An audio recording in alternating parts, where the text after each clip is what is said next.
Bonjour à tous, alors dans ce sujet je vous propose de démontrer algébriquement, c'est-à-dire par le calcul, qu'une droite D ne coupe pas une parabole P.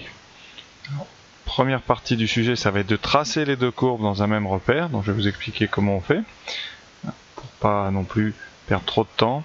Et en deuxième partie, eh bien, je vous montrerai, et ça c'est presque un petit peu plus facile, c'est comment montrer par le calcul que les deux courbes ne se coupent pas. Vous allez voir, c'est très simple, à condition de connaître évidemment la méthode. A tout de suite. Alors, tout d'abord donc le tracé des deux courbes. Alors je vais commencer par la plus simple, c'est la droite, puisqu'on sait faire ça depuis bien longtemps. Alors pour tracer une droite, c'est simple, déjà pour repérer que c'est une droite, donc vous regardez bien l'expression ici, le second membre, c'est bien ce qu'on appelle une expression affine, on est bien face à une fonction affine, c'est-à-dire sous la forme ax plus b. Ça c'est vraiment la première chose à voir. Donc premièrement, qu'est-ce qu'il faut rédiger quand on doit tracer une droite? Vous devez absolument donner les coordonnées des points qui vont vous servir à tracer la droite. Alors ça se fait en général sous forme d'un petit tableau. On met un petit tableau ici avec x et y, l'abscisse et les ordonnées que vous allez bien trouver. Vous devez placer, puisque c'est une droite, au moins 2 points. Donc on va en mettre 2. On va prendre x égale 0, ça c'est votre choix. Vous avez à choisir vous-même les deux abscisses. Donc on prend 0. Ensuite vous prenez une abscisse facile pour après retrouver y. Et quand on voit la forme de l'expression ici, de cette fonction, vous avez une division par 3. Donc il vaut mieux prendre pour x un multiple de 3. Donc je vous propose, en fonction du dessin, soit 3, soit moins 3. Ça c'est à vous de voir. Alors, si je prends 3, vous verrez, ça rentre pas forcément dans tous les graphiques. Donc je vais prendre un troisième point. Vraiment, je prendrai moins 3 aussi pour vous montrer ce que ça donne.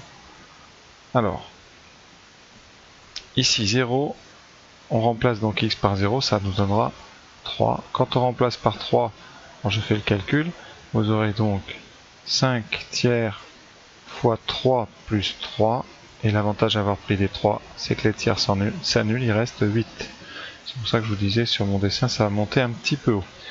Moins 3 a un petit avantage, eh bien, c'est que vous aurez ici, bien, donc, une simplification, ça fait moins 5 plus 3, il reste moins 2. Donc le point sera plus simple à placer sur notre repère.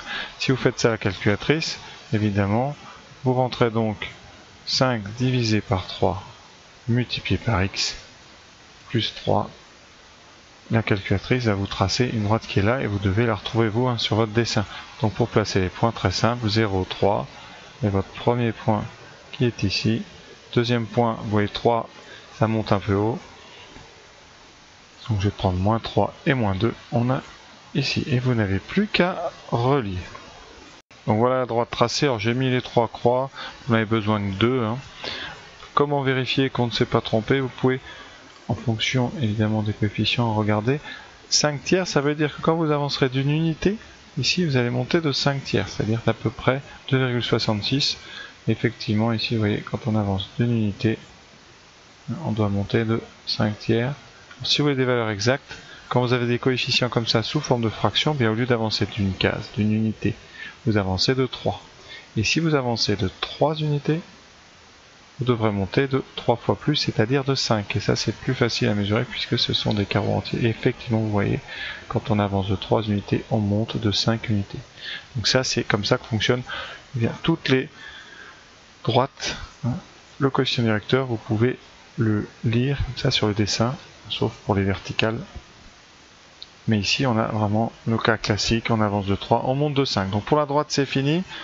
Évidemment, vous, sur votre copie, vous n'avez pas à écrire tout ça, donc vous effacez, vous ne mettez pas, ça c'est vraiment pour vous, et vous ne mettez que 2 croix. Alors si vous préférez en mettre 3 pour être sûr, vous mettez les 3, on ne vous enlèvera jamais de points parce que vous avez mis 3 croix. Alors par contre, ceux qui placent des dizaines de croix, il y en a qui font des tableaux, qui mettent des croix partout comme ça pour tracer une droite. Là vraiment, on évite, ça fait vraiment débutant, et en général on peut enlever des points parce que ça veut dire que vous n'avez pas saisi que vous êtes face à une droite. Et une droite, c'est 2 points, 3 points par sécurité, mais vraiment 2 suffisent largement. Passons maintenant à la partie un petit peu plus délicate, le tracé d'une parabole. Alors vous avez une parabole ici, les coefficients importants c'est donc a moins 1,5, b1 et c 5,5. On ne fait surtout pas le discriminant à chaque fois, hein, vraiment. Pour tracer une parabole, on va placer quelques points. Non, ne placez pas 50. Pareil, vous allez perdre votre temps. Il faut placer le point le plus important, par contre c'est le sommet de la parabole. Vous connaissez la formule, le sommet c'est en moins b, son abscisse est en moins b sur 2a. Donc moins b, moins 1 sur 2 fois. Alors 2 fois ça va faire donc moins 1,5 fois 2. Alors, je vais l'écrire, mais normalement on peut le faire de tête. Ça fait moins 1, vous avez moins 1 sur moins 1, c'est 1. Donc l'axe de symétrie est de la parabole, vous voyez, est ici. En x égale 1. C'est un premier. Deuxième chose qu'on voit, on voit que a est négatif. Donc vous avez une parabole qui est inversée. Ça aussi c'est un détail qui va avoir son importance ici. Alors pour l'ordonnée du sommet, soit xs est très simple comme ici, et on peut le faire à la main. Si xs est compliqué, vous faites à la machine. Alors xs, c'est donc, vous calculez pour x égale 1, ça fait donc moins 1,5 plus 1 plus 5,5. Vous calculez, moins 1,5 plus 5,5, ça fait 4,5. Donc il reste 4,5, 2 plus 1, 3. Voilà, je vais vérifier. Donc votre sommet étant 1, 3. Voilà. Donc le sommet, je vais le noter ici. Sommet, abscisse 1, ordonnée 3. Je précise sommet, et c'est le sommet d'une parabole inversée. Maintenant, on va calculer quelques points. Deuxième point important, on pouvait tout faire figurer ça dans un petit tableau, hein, exactement comme pour n'importe quelle courbe. Donc on a 1, 3, ça c'est notre sommet. Sommet, voilà. Ensuite, un point très important aussi, c'est le point qui correspond à l'ordonnée à l'origine, un petit peu, c'est le point en 5,5. C'est-à-dire que pour x égale 0, vous obtenez y égale c. Ici c'est 5,5. Donc vous avez un deuxième point ici qui est en 2,5. Voilà, et vous voyez la parabole, elle commence à se dessiner. Alors, par symétrie, vous aurez un point qui est en face. Pas la peine de le préciser, mais voilà. Vous voyez, on commence à avoir comme ça une parabole qui se dessine. Hein, d'accord. Alors la question, c'est ici en redescendant, est-ce qu'elle va couper ou pas cette droite? Voilà. C'est vraiment le problème. Alors pour ça, on va quand même calculer d'autres points. Parce que là, on va pas faire les racines, c'est pas utile.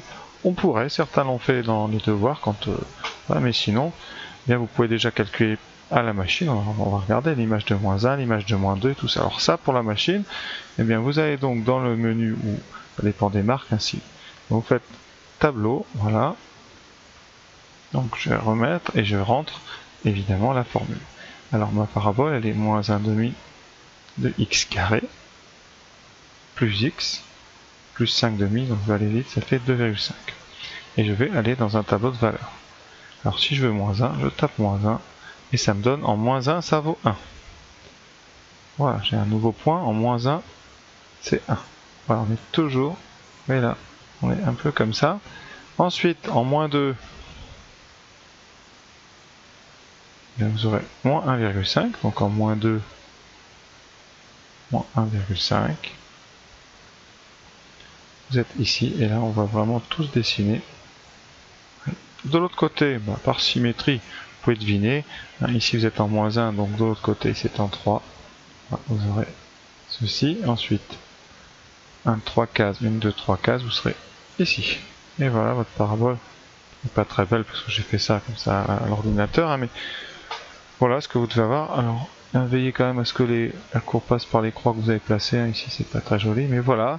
Donc, intuitivement, vous voyez, on voit que la parabole et la droite ne se coupent pas, et c'est ce qu'on va démontrer par le calcul. Alors, je vous donne tout de suite le dessin. Alors, d'abord sur la calculatrice, ça donnerait ceci. Donc voilà ce que j'obtiens. Alors, si vous voulez, on voit là que ça se coupe pas. Après, pour ceux qui aiment bien des précisions, vous pouvez faire des zooms, zoom box par exemple, qui marche très très bien. Et puis vous indiquez ici le sommet d'un rectangle, et après vous allez dessiner un rectangle pour vérifier ici ce qu'intuitivement on sent, c'est qu'il n'y a pas d'intersection. Et avec le zoom, on voit bien, ça ne se coupe pas. Alors sur GeoGebra, c'est un petit peu mieux. On voit ce que ça donne sous GeoGebra. Vous voyez, j'ai rempli les deux ici. Rempli f de x et g de x, et j'obtiens la droite et ma parabole, et il n'y a pas d'intersection. Voilà, alors maintenant par le calcul. Alors on demande donc de démontrer algébriquement que D ne coupe pas P. Alors premièrement il faut savoir qu'est-ce qui se passerait si D coupait P. On va faire comme supposons ici qu'il y a un point d'intersection à cet endroit-là. Qu'est-ce qu'on aurait? Eh bien ce point serait à la fois sur la courbe bleue et sur la courbe rouge. Il faut savoir donc qu'ici, eh bien si vous aviez x0, eh bien les deux y ici pour les deux courbes seraient les mêmes. Donc vous auriez à la fois eh bien ce x0 qui vérifie l'équation de la parabole P et qui vérifie aussi l'équation de la droite D. Donc il serait solution d'un système formé de deux équations. Premièrement, eh bien y serait égal à moins demi de x2 plus x plus 5 demi. Voilà, et x0 serait solution de ça avec un y0 ici qu'on déterminerait. Et il y aurait aussi la même chose pour la deuxième équation. Ça veut dire que les solutions x et y de ce système seront les points d'intersection de nos deux courbes. Ici, eh bien, comme il n'y a pas de point d'intersection, on va essayer de montrer qu'il n'y a pas de solution. Et on va donc résoudre un système de deux équations, vous voyez, qui se transforme très vite en une équation du second degré. Vous avez donc deux équations, avec y égale à chaque fois. On va donc égaliser les deux. Ça veut dire que vous pouvez dire que moins 1 demi de x2 plus x plus 5 demi est égal. Voilà. Si le système a des solutions, et bien cette équation en aura. Et on garde toujours pour résoudre la deuxième équation, la plus simple des deux, pour retrouver y une fois que vous aurez trouvé x. Donc on va être amené à résoudre la première équation. Donc ça, on résout donc moins 1 demi de x plus x plus 5 demi égale à 5 tiers de x plus 3 qu'on transforme. Alors là on va commencer, on va tout mettre à gauche par soustraction. Moins 1 demi, pardon j'ai oublié le carré, moins 1 demi de x2, ensuite vous aurez plus x, on va aller doucement, moins 5 tiers de x, c'est ce terme ici que je soustrais des deux côtés, et ensuite je vais soustraire 3 de chaque côté, et j'aurai 5 demi moins 3 égale à 0. On va maintenant réduire, donc moins 1 demi de x2 il est tout seul, vous avez x et moins 5 tiers, donc ça à côté je vais le faire parce qu'il y a toujours qui ont du mal, mais x ça fait donc 3 tiers de x, moins 5 tiers de x, ça fait moins 2 tiers de x. Moins 2 tiers de x, et ensuite vous avez 5 demi moins 3, c'est pareil, je vais faire ça. 5 demi moins 3, ça fait 5 demi moins 6 demi, il vous reste moins 1 demi.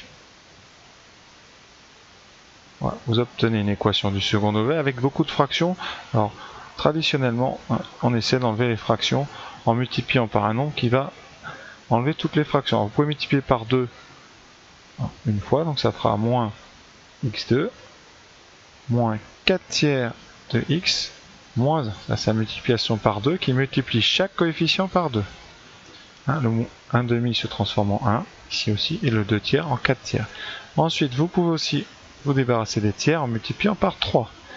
Chaque coefficient va aussi être multiplié par 3, donc moins 4 tiers deviendra moins 4x, et moins 1 deviendra moins 3x. Et vous avez comme ça un trinôme avec des coefficients très simples. Ici, je vais les écrire. A égale moins 3, B égale moins 4, et C égale moins 3, et on va calculer le discriminant. Donc delta B carré, donc ça fait moins 4 au carré, vous écrivez tout de suite 16, moins 4 fois moins 3 fois moins 3, égale 16, donc ici moins, moins, 3 fois 4, 12 fois 3, 36, on trouve ici donc moins 20, qui est négatif, donc vous n'avez pas de solution. Et on fait un bilan. Donc ce système-là n'a pas de solution.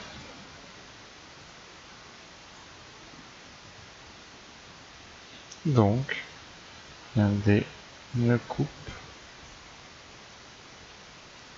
pas la parabole. Voilà, cet exercice touche à sa fin. J'espère avoir été clair avec toutes ces figures. Et je vous souhaite une bonne fin de journée. À très bientôt.